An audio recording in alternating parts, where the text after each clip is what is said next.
What's up, y'all? My name is Seraiah Nicole, and I'm a singer, songwriter, poet, actress, creative of many sorts from Philadelphia, PA. Let's go.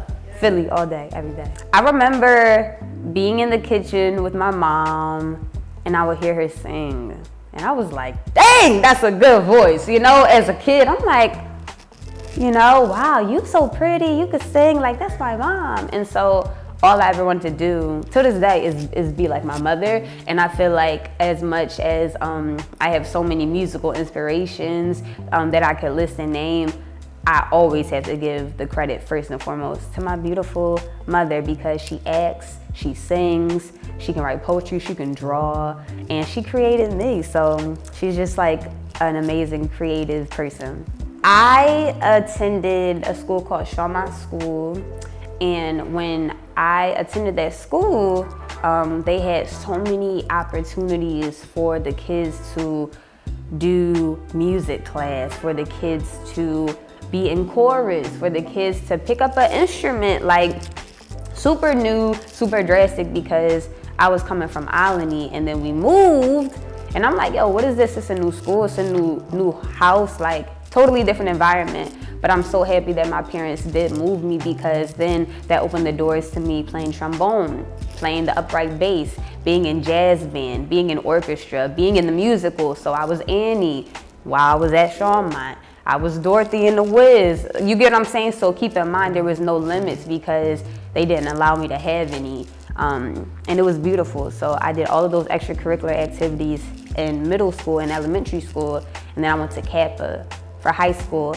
And I was really confused because I'm like, okay, I've had this limitless amount of freedom to create and cultivate my craft, but now coming into Kappa, now I have to pick one major. So I'm like, well, I could go for trombone, I could go for bass, I could go for singing, I could go for acting. So that was really hard, but I went for theater, and I think that was the best decision I could have ever made in my life, going to Kappa for theater.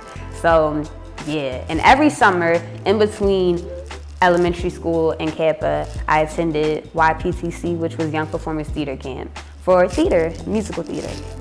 Learning the foundation of theater, because I already had it in different programs as a little kid too, like outside of school. On Saturdays, I would attend a theater program as well. But when you're doing theater, you have to learn film as well. Then you have to learn straight plays. You have to learn musical theater. You have to be in touch with your body. You have to like be healthy and really take care of yourself, because how are you going to perform if you're not intact? Like, your body is your instrument. So I love that. You gotta know how to dance, you gotta know how to sing, you just gotta know how to do everything. And so theater is the foundation. If somebody wants to pursue like anything, whether it's public speaking or they would just want to be more confident, they should take a theater class. Leaving Kappa, did you know like what your next steps were gonna be? Like, you're like, all right, this is what I'm gonna do, and this is I'm gonna make it happen.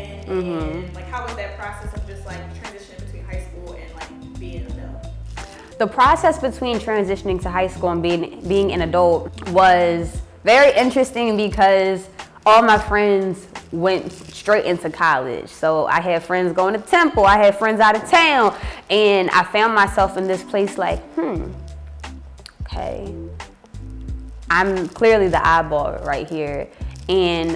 But I didn't feel bad about it. I didn't feel weird about it, because I'm like, if I spend all this time, not just in high school, but even as a child, cultivating my craft to be a performer, why not just start performing? That's what I had in my mindset. And so my senior year of high school, I started getting booked for spoken word poetry. And I'm like, oh, because that was an extracurricular club. It was called Philadelphia Youth Poetry Movement. And I'm like, oh, I definitely know how to write. I've been writing since I was a little girl. Like, I remember as a toddler writing songs and writing poems, but this was the first time I saw people, kids at that, perform their poetry. And it was okay, and people cheered them and applauded them. And I'm like, oh, we can do this? Because when you're a theater major, you are memorizing somebody else's words, performing somebody else's work, and then you get applauded. But it's something different, and it's something more empowering when you're performing your own words, your own thoughts and your own feelings, and people are applauding you instead of being like, child, we don't want to hear that. Once I knew that I could get paid for my own words, I know. I'm like, we about to make it shake this. We about to make this happen. So then I started cultivating events with my creative friends from Kappa, and we started doing open mics together, showcases, and eventually their lives got busier. They weren't able to do them as much, and I was like, all right, well, it's looking like it's just me right now. I kept doing them, and those events allowed a beautiful community of young Black creatives to come together unapologetically, being themselves, and we found safety in that. And that was kind of how I started building my fan base, if you will, through those events. And it wasn't to build a fan base, it was literally just to have that safety of being around creative energy all the time, because that's important, especially if that's all I know. So that's what I did after high school. I would street perform because I'm like, yo, I want it that bad. I'm talking subway, underground, stinky subway. I'm street performing. I'm talking outside in the cold, street performing. I wanted it that bad because I'm like, all right, if nobody's paying attention, this is me practicing how to perform in front of all these people. I don't care what anybody thinks. I'm practicing how to perform in front of all these strangers. And now, God is good. A lot of people know who I am and remember me from those moments, but now some people remember me from working with the Sixers, or now some people remember me from performing at the art museum, or now some people remember me from being in a documentary, you know what I'm saying? So it's just like, it all is worth it, and it all makes sense, and it doesn't have to make sense to anybody else as long as you know what you need and what you want to do, you know? Two people who have shaped me into who I am today, I would definitely have to give it up to my mom and dad. I gotta give it up to my mom and dad because, like, they support the sugar out of me. They support me, and it'll be times where I'll be like, Dad, you didn't come to my show. And he's like, I'm working. So you can have food on the, like, you know what I'm saying? Food on the table. I'm making sure, like, I am supporting you. I gotta go, you know what I'm saying? And so I didn't understand that when I was little. I'm like, wow, like, oh my God. And it's like, it's crazy because you don't realize certain things until you get older. And now I sit here and I thank my parents every day, and I'm like, yo, thank you for your sacrifice. Because my dad is also creative as well. My dad and my mom, they both act. My dad writes as well. So I'm coming from two creative people. And when you're coming from two creative people, you have no choice but to create a child who is double, you know, what they were. So I gotta thank my parents because they literally sacrificed everything to give me and my siblings a childhood that they never had. Period. Point blank, period. The resources and opportunities that I have is literally because they broke their backs to give it to me. You feel me? And so to sit here and act like, oh, like I did this all on my own. No, I had God on my side, and I still have God on my side, and I had my parents supporting me every step of the way. Until this day, like, I love my parents, and I don't know where I would be without them, and without them like gunning for me to like, yo, do you. You feel me? Like I shaved my head. They're like, it's not my cup of tea, but do you. I wanted to wear a fro. You know what I'm saying? When it wasn't cool. All right, I prefer you straighten your hair for this photo shoot, but do you. You get what I'm saying? And it was just like, okay, bet, like, y'all really letting me be me, and that's so important. There's a lot of children who don't grow up with that environment, and so for that, I say, thank you, God, you know? And for those who didn't grow with that support, just know that you are always going to have to be your biggest supporter and affirm yourself no matter what, and surround yourself with people who are going to encourage you and cheer you on, you know?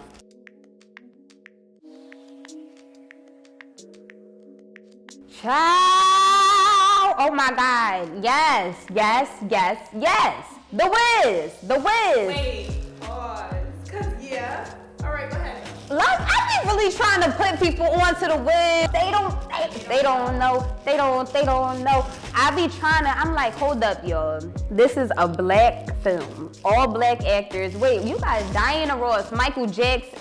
Hold up. Motown put this on as well. That is a black music recording company, the biggest one. You know what I'm saying? Like, super black film, super big deal, super artsy, super creative, like the costumes, the scene, the settings, like the music, the cast, like everything and all the other things that we don't get to see. So I saw The Wiz as a little girl and I was like, definitely afraid of the Munchkins. And Eveline. So I was like, wait, this is scary. But then I grew up and I kept watching it every single time. I was just like, wow, like this is crazy. So The Wiz is one of my favorite musicals in the whole wide world. In terms of actors, we gotta give it up to Raven-Symoné. You know, like we gotta give it up for That's So Raven. It's the future I can see. We gotta give it up to Raven-Symoné because everybody wanted to be her. They're not gonna say that right now. I don't know why, but cheetah girls, what? I want to be a cheetah girl. They taught me to be confident. They taught me to go for my dreams as a little girl. So the cheetah girls, That's So Raven, Beyonce. I don't even gotta dig into that. Beyonce. I did my Black History report on Beyonce in the 3rd grade. This is before all the stuff that she doing now. And the crazy thing is my teacher at the time, she ain't understand. She said, Seraiah, you did a great job on your history paper, but you picked Beyonce. And I'm just a little confused because it's for Black history. I said, where's the confusion? I literally listed all the facts to everything that she did. I don't understand. Where's the, that's what I'm saying. So Beyonce is definitely a huge inspiration in my life, as well as India.Arie, Jonathan McReynolds, anything gospel, Mary, for sure. So it's like, the good thing about my background is that it's giving dramatic, musical theater, but it's giving entertainment, Beyonce, fierce, but then it's giving Mary, I gotta go to heaven, and then it's giving church vibes, you feel me? So it's coming at all different angles, but then it's giving I am one with the earth, I am peaceful, India.Arie, Erykah Badu. And I forgot to say, can never forget to say, Lauryn freaking Hill. Come on. Yeah, so those are some inspirations. And I gotta add 2 more, I'm sorry, I just have to. Nina Simone, respectfully. Nina Simone is one of the greatest to do it. Her music wasn't about how beautiful she looked. It wasn't about how amazing her voice was. It was about her. And she still literally is one of the greatest artists of all time. And then Whitney Houston is the voice. She's the greatest voice, in my opinion, of all time. So yeah, Beyonce entertainment, check. Whitney, the voice, check. Nina Simone, she gonna have the power, she's gonna activate, she's gonna inspire you, she's gonna make you feel something. And India.Arie, she's gonna make you feel peaceful, reignite your light. Same thing with Erykah Badu. Lauryn Hill's gonna check you, but also make you bop. That's a lot of good people. That's a lot of good inspiration. That's a lineup right there. That's a lineup. Oh, that's a lineup. And Mary gonna make you sing and shout to Jesus. I feel like the biggest challenge for me right now is staying true to myself without changing to whatever is trendy. And I'm always gonna be me, but the truth is the industry is always gonna be the industry. And so it's like, do I stay me or do I sex it up? Do I stay me or do I just start changing my whole look just to get on? I get it because I'm all for like sexual liberation, like I'm all for the switch ups and rebranding, but I also just feel like anything that I do, it has to like resonate with my soul. You know, people, when they think of like selling your soul, they think of like, oh my God, you're gonna go in this room and it's gonna be crazy. It's different layers to it. It's like, okay, when I look in the mirror, do I see myself anymore? before I get on this stage? Like, do I know what I'm singing anymore? Like, what's happening at this point, you know? So I feel like I'm in a good place where I love who I am, and I'm learning how to continue to love who I am every day. And I just don't want to change myself for anybody. And that's the honest to God truth. Like, you know, when you're in the industry for performing and entertainment or modeling, whatever it is, you're asked to alter yourself for whatever project that this person has. Especially as an actor, you literally have to change your stop your life. You might have to gain 60 pounds, lose 60 pounds, grow your hair out, cut your hair out, you know, just for a role. But nobody talks about the psychology behind that or the aftermath of that. I would just say to whoever's watching this, just do what makes your soul feel free. If you find yourself in a situation where you're like, this don't feel right, I don't know, and you know your intuition, your body, your spirit, and God is telling you, run, like literally, because at the end of the day, it's your life. It's not nobody else's life, and the grass isn't always greener on the other side. We can't compare our lives to anybody else. When we're on social media and we see somebody posting something, we don't know if they're happy or not. And if they are happy, amen, that's a blessing. But we don't really know what's going on behind the scenes. And so that's why we just have to really live our lives. And so doing you isn't just, oh, I'm being myself. It's literally owning your truth and loving your own lifestyle and what you have and where you were from and where you are right now and where you're going. So yeah. Shout out to God, shout out to God, shout out to God. Hey, shout out to God, because when I tell you, God really be looking out. So an opportunity that I had recently, I got to perform at the Barnes Foundation. The Barnes Foundation is a beautiful space where art is everywhere, like top tier art. And so I like to think of myself as top tier art. And I had the opportunity to perform there, and not just perform there, like I was asked to perform my music.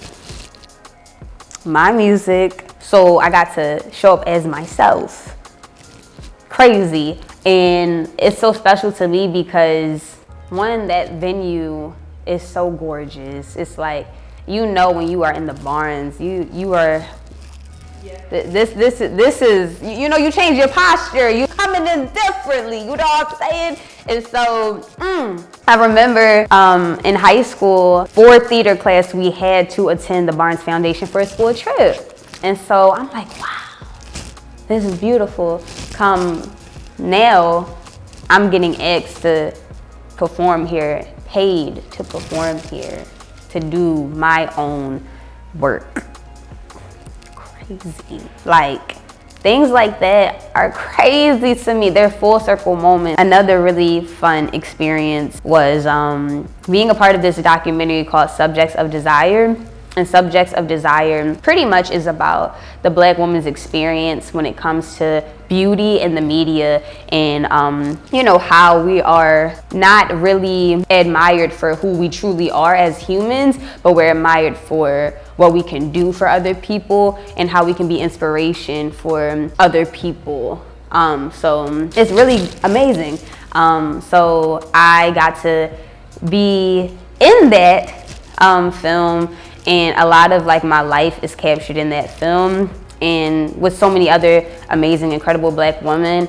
But one of my favorite artists in the world, India Arie, is in that film. And it's like, wait, we side to side in this film. And it's like, yo, like, I just remember listening to her all the time. My mom would play video by India Arie for me all the time to help me with my confidence.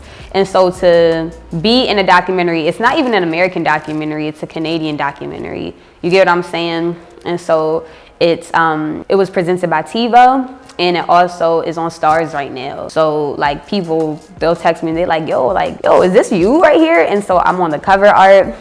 It's my silhouette with my afro for the cover art.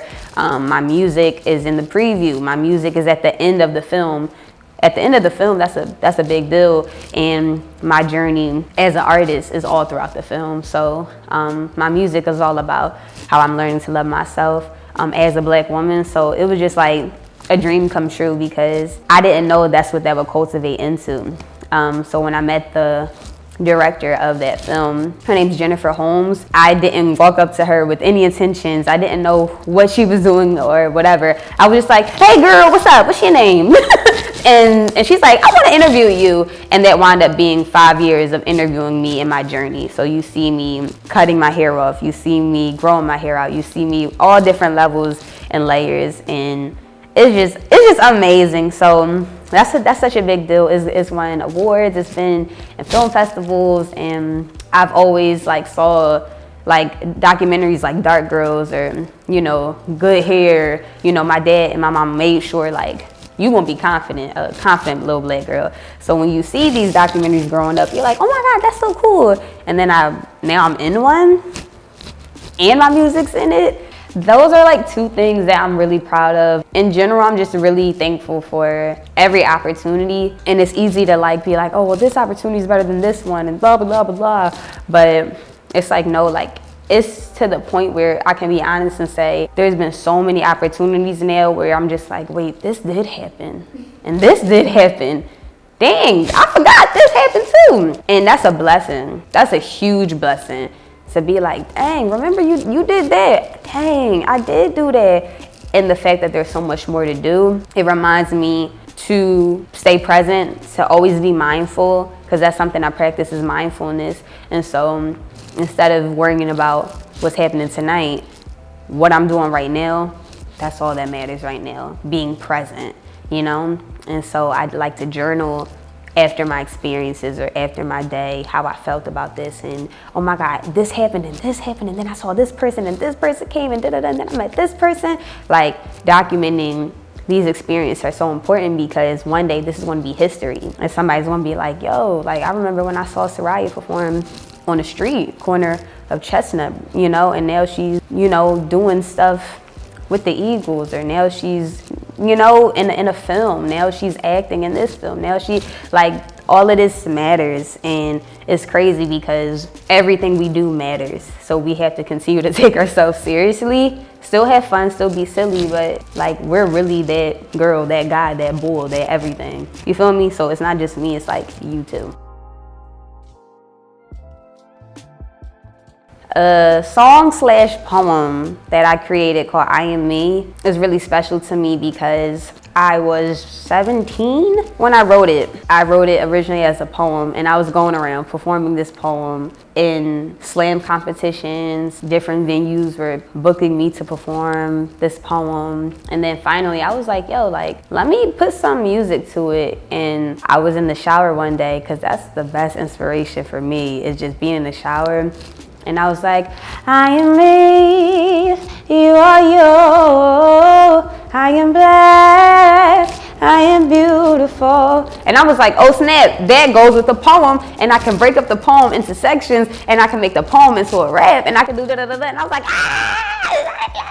it was lit. So I was like, all right, and I found the beat on YouTube. I'm like, okay, can I put it to this? I am me. Okay, bet. I found the beat. I'm performing it with the beat now, getting acquainted with it, and then finally I linked up with an amazing producer named Skates, and he took the song and he created a fresh new beat for it, and I was like, perfect. And yeah, that song is so special to me because it's literally about my insecurities and how I am learning how to love myself, and how I used to not like who I was, not by my own choice, not by my own doing. But when you are a Black girl, you have to navigate the world a bit differently.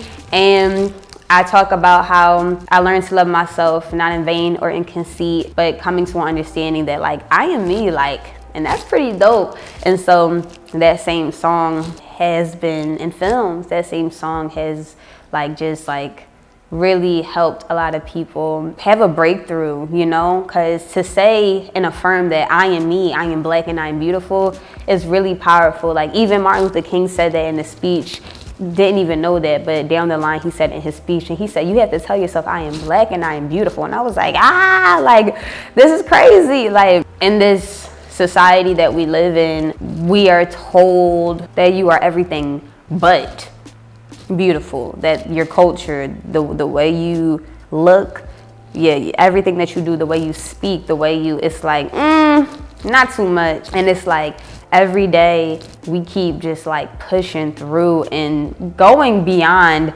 any like expectation that any person has put on us. You feel me? And so it's just really exciting to know that this journal entry essentially for myself is now an affirmation song for so many people. I love that. And that's why it's important to write down our thoughts, because our thoughts are not just for us. They can truly like give freedom to the world. So something that I affirm to myself every day, right, is God loves me, my family loves me, my friends love me, my supporters love me, and I love me, and I love me. And then I say, I am loved, I am loved, I am loved, I am loved. Another one that I do. I refuse to lose. I choose to be more than what you think of me. I'm defining my whole destiny, and with God alone, I have the key. And so I do another one too. I say, I am light. I feel whole. I do the work of the Lord. I love myself, God, and others. I speak life. I attract blessings. I receive my blessings. I see new possibilities. I understand that I am blessed. That's my mantra right there. I am light. That one, that's my mantra. Like that, that's my daily mantra.